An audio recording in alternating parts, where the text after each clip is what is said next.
क्या भाई ये मेरी कज़न सिस्टर है, मेरे मामू की बड़ी बेटी है।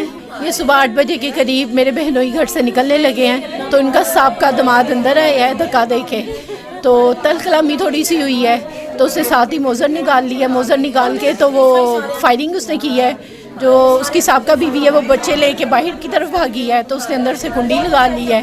तो उस दौरान उसने मेरी बहन को, भांजे को, भतीजी को गोली मारी है। सबसे पहले किसको गोली मारी? ये नहीं पता क्योंकि अंदर बंद था ना, तो ये नहीं पता कि किसको पहले लगी है। हम तो बाद में आए हैं। उसके बाद उसने खुद को क्यों मारा? पता नहीं, शायद उसको पता लग गया होगा कि मैंने पकड़ा जाना है, पुलिस आ गई है, बाहर सब कुछ हो गया है, जो मैंने करना था वो मैंने कर दिया या क्या कर दिया है। तो फिर उसने मेरे ख्याल में इस वजह से उसने अपने आप को मार दिया। ये मारा क्यों? उसने क्या वजह क्या हुई थी? कोई वजह नहीं है, तलाक हो गई थी, डकैत था, फ्रॉडिया था, फ्रॉड करता था।